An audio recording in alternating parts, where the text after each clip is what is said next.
Olá pessoal, tudo bem com vocês? Sejam bem-vindos a mais uma videoaula aqui do canal Professor Marcos Miguel. Nessa videoaula iremos resolver juntos um problema que caiu na IMO, a Olimpíada Internacional de Matemática, no ano de 2001, e lá na prova é o problema de número 6. Portanto, vamos ao enunciado do problema.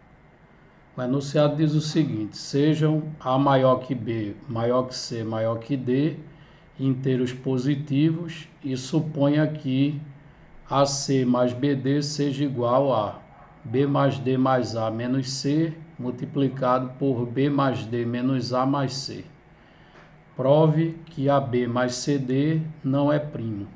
Ok? Então, o enunciado fala de 4 números inteiros positivos, em que ele já estabelece a ordem entre esses 4 inteiros. Ele diz que A é maior que B, que é maior que C, que por sua vez é maior que o D, e existe aqui essa relação entre esses 4 números inteiros. Aí, sabendo isso, ele quer que prove que AB mais CD não pode ser um número primo, ok? Então, vamos à solução do problema. Observe o seguinte: ele diz que A, B, C e D são números inteiros positivos e que entre eles existe essa relação aqui.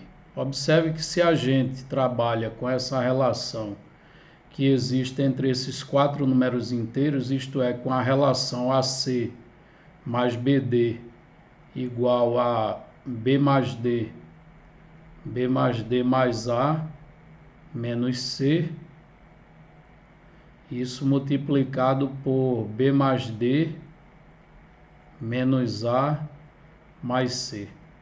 Então, observe que se você efetua essa multiplicação aqui, tá certo? Se você efetuar essa multiplicação do lado direito, você vai concluir que AC mais BD vai ser igual a. Então, isso aqui vai dar algo equivalente a essa expressão aqui, ó, B mais D elevado ao quadrado menos A menos C elevado ao quadrado. Aí, para constatar isso, basta realizar essa multiplicação, juntar os termos semelhantes, ok? E aí você vai identificar lá que vai ter o quadrado da soma de dois termos e o quadrado dessa diferença. Então, essa relação que ele dá no enunciado entre esses 4 números inteiros, essa relação é equivalente a esta que eu acabei de escrever, ok? Então, essa é a primeira conclusão que a gente tira, baseado na relação que já vem no enunciado, ok? Agora, o segundo passo da solução, iremos fazer uma construção geométrica, certo? E aqui eu vou indicar os passos da construção. Então, vamos construir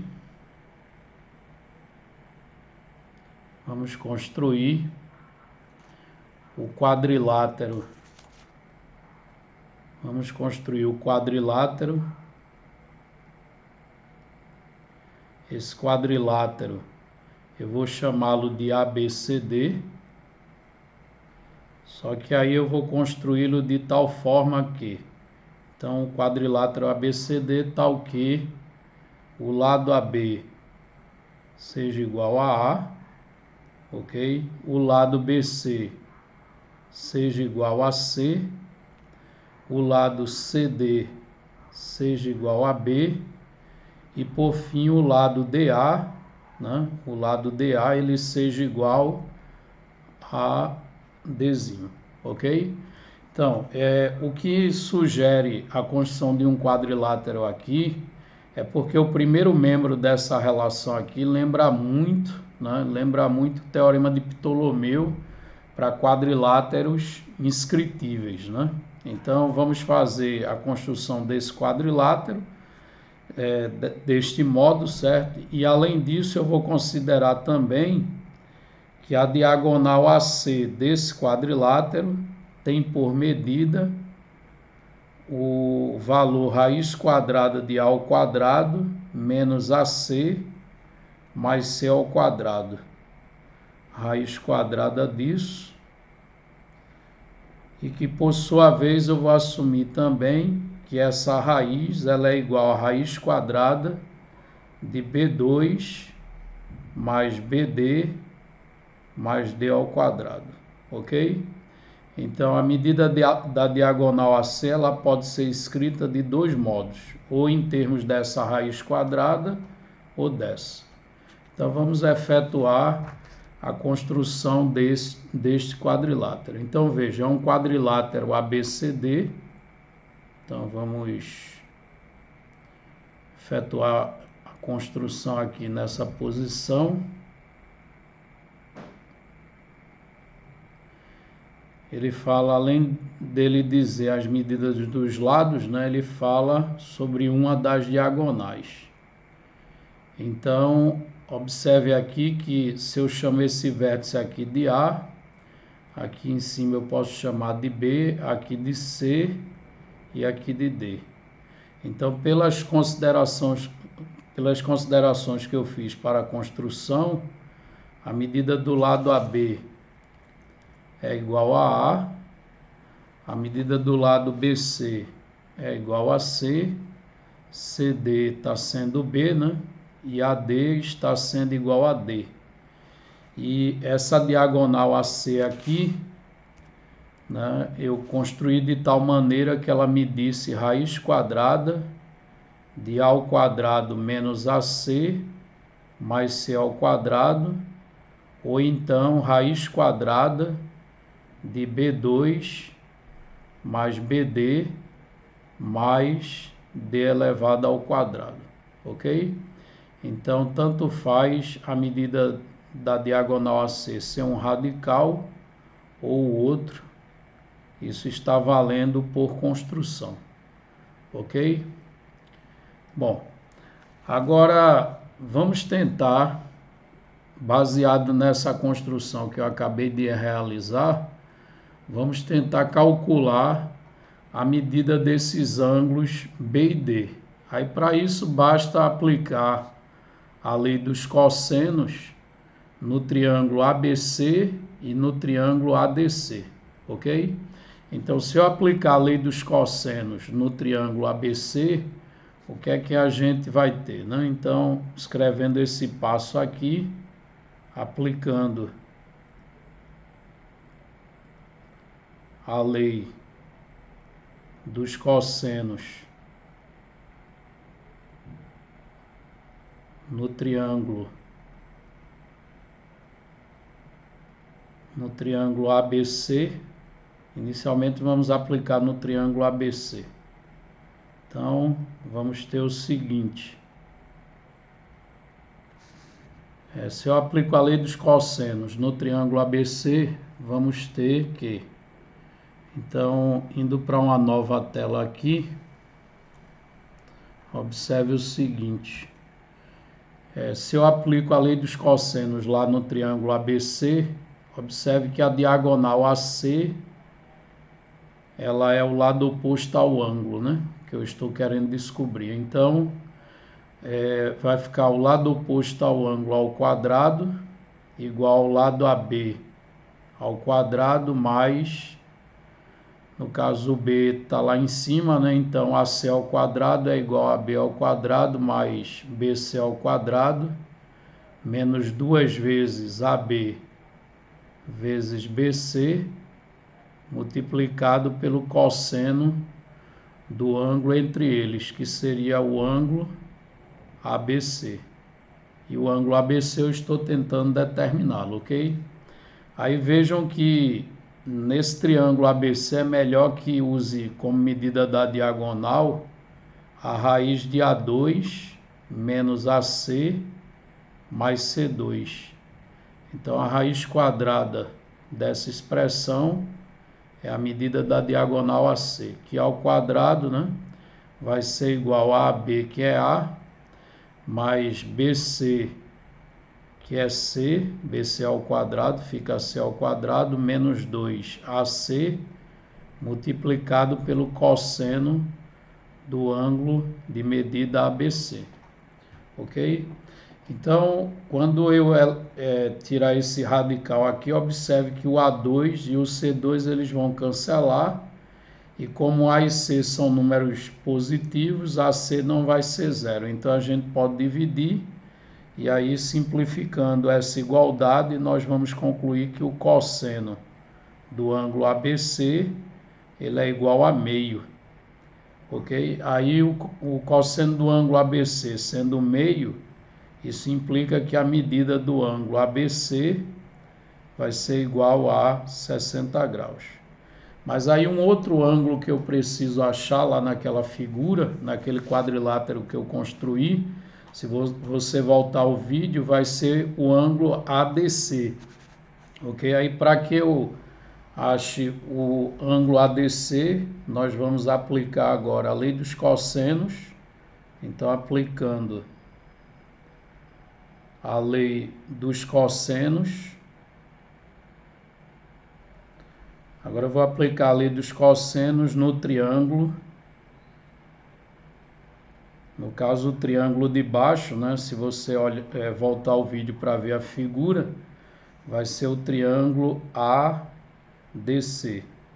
Então, se eu aplicar a lei dos cossenos nele, vamos ter o seguinte: o lado oposto ao ângulo que eu quero descobrir ao quadrado, AC ao quadrado, vai ser igual a AD ao quadrado, mais, no caso, CD ao quadrado, menos 2 vezes AD vezes CD, multiplicado pelo cosseno do ângulo ADC. Ok? E aí AC é melhor agora que eu tome AC como sendo o outro radical, né? A outra raiz. Então, considerando AC como sendo agora a raiz quadrada de B2 mais BD mais D ao quadrado, então eu pego a raiz quadrada disso, elevo ao quadrado, isso aí seria o AC ao quadrado, aí vai ser igual a AD ao quadrado, que é D ao quadrado, mais CD, que é igual a B, fica B2, isso menos 2 vezes D vezes B, multiplicado ainda pelo cosseno do ângulo entre eles, que é o ângulo ADC. Aí observe que a conclusão aqui será a seguinte: quando eu elevar essa raiz ao quadrado e simplificar, cancelar os termos semelhantes, como o BD não é zero, dá para dividir também BD por BD, e aí eu vou concluir que o cosseno do ângulo ADC vai ser igual a menos 1 sobre 2. E aí, se o cosseno é menos 1 sobre 2, nós vamos ter que a medida do ângulo ADC vai ser igual a 120 graus, ok? Então, o ângulo ADC ele é igual a 120 graus e o ângulo ABC é igual a 60. Só que eles são ângulos opostos de um quadrilátero, ok? E sempre que os ângulos opostos de um quadrilátero somarem 180 graus, isto é, forem suplementares, esse quadrilátero é um quadrilátero inscritível. Então, a conclusão é que o quadrilátero que a gente construiu há pouco, na tela anterior, tá certo? Ele vai ser um quadrilátero inscritível, porque o ângulo ABC ele é o oposto do ângulo ADC, e os dois somam 180 graus. Logo, a gente poderia refazer aquela figura da tela anterior, né? Desenhar o quadrilátero agora de modo que ele seja inscrito numa circunferência. Então, indo para uma nova tela, observe o seguinte: vamos construir agora uma circunferência e nela vamos inscrever o quadrilátero que foi considerado anteriormente, ok? Então a gente tem aqui um quadrilátero ABCD,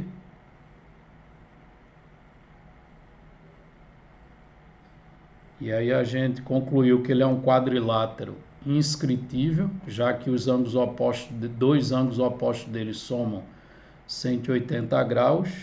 Aí o quadrilátero seria o quadrilátero ABCD, colocando aqui as medidas que eu havia considerado anteriormente, AB medindo A, BC medindo C, CD medindo B e AD medindo D, né? E ainda tem a diagonal AC, que eu representei a medida da diagonal AC de dois modos diferentes, ok? A medida da diagonal AC eu representei no primeiro momento como sendo A2 menos AC mais C2, raiz disso, né? E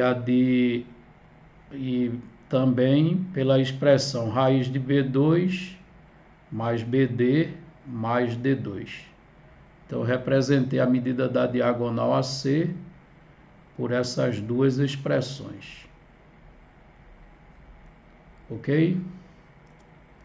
Bom, agora se eu estou diante de um quadrilátero inscritível, certo? A gente pode aplicar nele dois teoremas. Primeiro, o teorema de Ptolomeu, tá certo? Primeiro, o teorema de Ptolomeu, que diz o quê? Que o produto das diagonais, tá certo? Aí teria que levar em conta também a diagonal BD. O teorema de Ptolomeu, ele diz que o produto das diagonais, no caso seria a diagonal AC multiplicado pela diagonal BD, o produto das diagonais é igual à soma do produto de dois lados opostos. Então, eu iria multiplicar aí o A pelo B, somado com o C, o produto do C pelo D. Ok? Então, aplicando o teorema de Ptolomeu para quadriláteros inscritíveis, a gente obtém essa relação. E também eu posso aplicar aqui o teorema de Hiparco, né, que também é para quadrilátero inscritível. O teorema de Hiparco, ele diz o quê? Ele diz que a razão entre as diagonais de um quadrilátero inscritível, aí no caso aqui ele fala sobre a razão, né? O de Ptolomeu fala sobre o produto das diagonais e no caso de Hiparco ele fala sobre a razão das diagonais. Então, a razão entre as diagonais vai ser igual à razão da soma dos produtos dos lados que concorrem com essas diagonais. Então, por exemplo, se eu considerar a diagonal AC, quais são os lados que concorrem com essa diagonal AC? Ora, os lados que concorrem em A são A e D, e os lados que concorrem em C são os lados B e C. Então, a soma do produto dos lados que concorrem com a diagonal AC, tá certo? Vai estar para a soma do produto dos lados que concorrem com a diagonal BD. Aí, no caso, quem concorre com a diagonal BD aqui no vértice B é o lado A e C, e quem concorre aqui embaixo no vértice D são os lados B e D, ok? Então, a gente consegue, né, pelo teorema de Hiparco, obter essa outra relação. Uma envolve o produto das diagonais, que é o teorema de Ptolomeu, e a outra envolve a razão entre as diagonais. Observe que se você multiplica essas duas relações membro a membro, multiplicando essas duas relações membro a membro, você vai obter o seguinte. Aqui segue que eu vou deixar indicado aqui o nome dos teoremas que eu utilizei, tá certo? Aqui eu utilizei o teorema de Ptolomeu.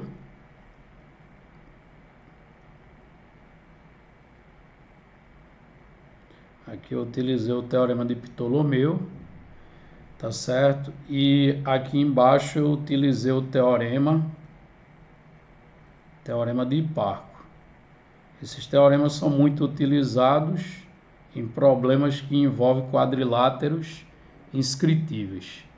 Aí após aplicar os dois teoremas, eu posso multiplicar membro a membro essas duas relações, e aí vou obter uma nova relação que é o quê? AC ao quadrado vai ser o produto entre AB e CD, AB mais CD, multiplicado por AD mais BC, tudo isso dividido por,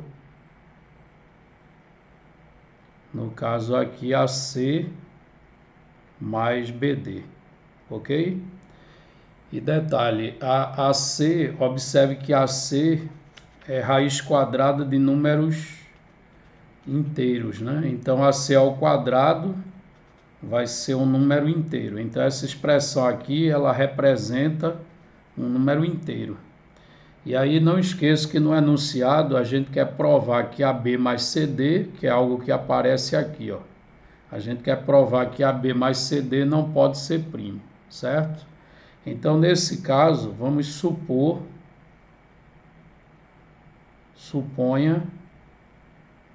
por contradição,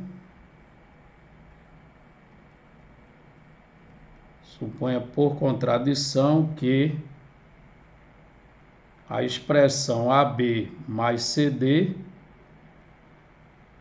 é um número primo, tá certo? Aí eu vou afirmar que é um primo P.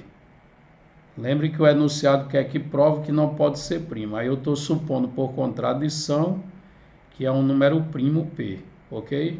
Aí vamos ver que conclusão dá para ser tirada dessa minha suposição. Aí lembre-se que lá do enunciado, né? Vamos escrever isso aqui. Lembre-se que do enunciado, o número A ele é maior que o número B, que por sua vez é maior que C, que por sua vez é maior que D, ok? Aí aqui, nesse caso, a gente poderia aplicar a desigualdade do rearranjo, já que a gente tem a ordem entre esses quatro números, tá? Aí vamos fazer isso numa outra tela. Então, observando que, levando em conta que A é maior que B, que é maior que C, que é maior que D, certo? Aí pela desigualdade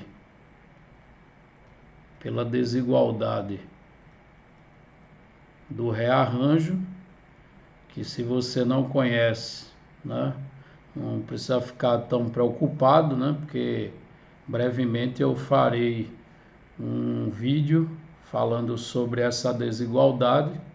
Aí pela desigualdade do rearranjo, você encontra essa desigualdade em qualquer livro, né, que tenha como título, né, a palavra desigualdade, né, um livro que trata das desigualdades. Você provavelmente não vai encontrar todas as desigualdades, mas essa desigualdade do rearranjo ela é muito comum nos livros que tratam do assunto desigualdade. Então, pela desigualdade do rearranjo, vamos ter o seguinte. Então, já que eu sei a ordem entre esses quatro números, né, pela desigualdade do rearranjo, eu obtenho que AB somado com CD vai ser maior que AC mais BD, que por sua vez vai ser maior que AD mais BC, ok? Então, pensem nisso, tá? Se eu assumo que A é maior que B, maior que C, maior que D, pela desigualdade do rearranjo, a gente obtém essa nova desigualdade aqui entre essas expressões, ok? Então, analisem isso com bastante cuidado e convençam-se disso, ok? Agora, observe que essa expressão aqui, AB mais CD, é exatamente o primo que aparece a expressão, né, que o enunciado pede que você prove que não pode ser um número primo e que eu estou supondo que é um número primo P. Então, isso aqui eu vou reescrever da seguinte maneira. P vai ser igual a AB mais CD, né? E isso vai ser maior que AC mais BD, que por sua vez vai ser maior que AD mais BC. Ok? Agora vamos voltar lá naquela expressão que me dá o valor da diagonal AC do quadrilátero. No caso, lá ficou escrito que AC ao quadrado era representado por essa fração aqui, ó. AB mais CD, certo? AB mais CD multiplicado por AD mais BC, isso dividido por AC mais BD. Então, observe que os fatores que aparecem nessa fração são exatamente essas expressões aqui que estão ordenadas em ordem decrescente, ok? E como eu argumentei com vocês, né? Vocês lembram que a diagonal AC era a raiz quadrada de A2 menos AC mais C2. Ou então a raiz quadrada de B2 mais BD mais D2, né? Isso aí está lá na figura. Aí se eu pego e elevo essas raízes quadradas ao quadrado, né? Claramente a expressão resultante serão inteiras porque A, B, C e D são números inteiros.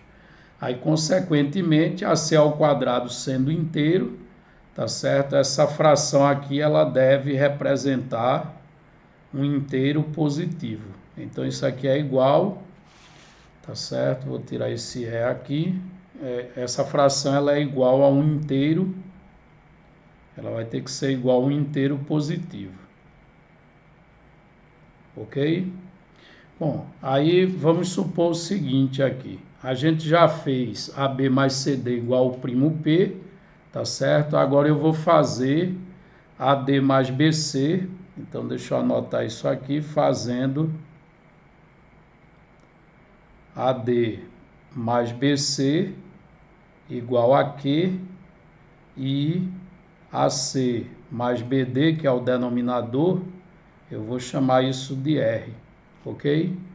Então, se a gente faz isso, a gente vai obter o seguinte, que AC ao quadrado, que é um número inteiro, tá certo? Vai ser igual a P vezes Q sobre R, ok?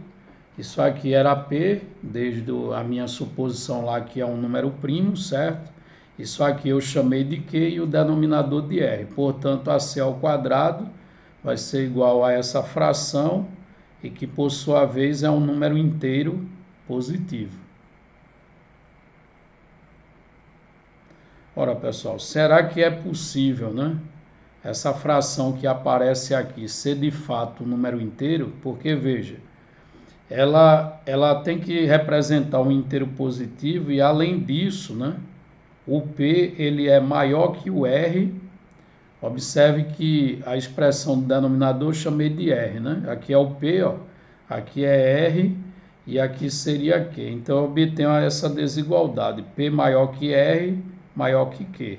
Então, além dessa fração ser um inteiro positivo, eu teria que ter essa ordem decrescente entre eles. O P maior que R, maior que Q. Tá certo? Mas a gente vai concluir que isso aqui não é possível dar inteiro se P, R e Q estão nessa ordem.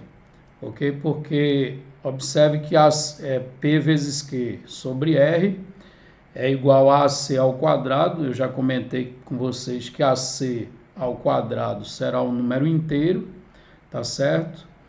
Agora, essa fração aqui provavelmente não vai poder ser um inteiro, porque observe, ó, por outro lado, vamos escrever assim, por outro lado, a fração P vezes Q sobre R, tá certo? P vezes Q sobre R não pode ser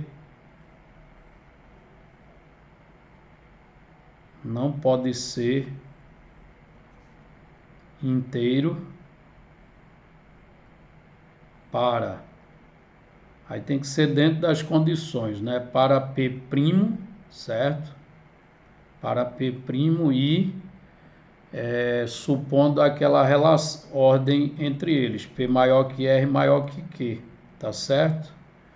Pois, aí justificando agora porque não pode, certo? Pois se R é maior que Q, então, se R é maior que Q, R não vai poder dividir Q, certo? Então, R não divide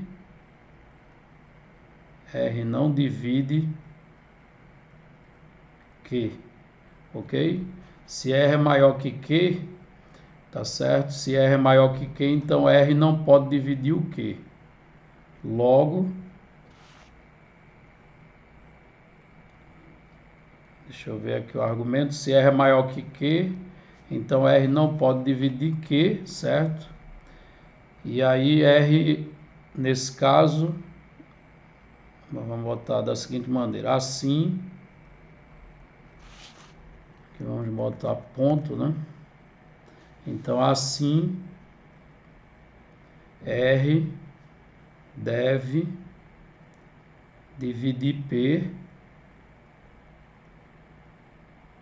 que é primo.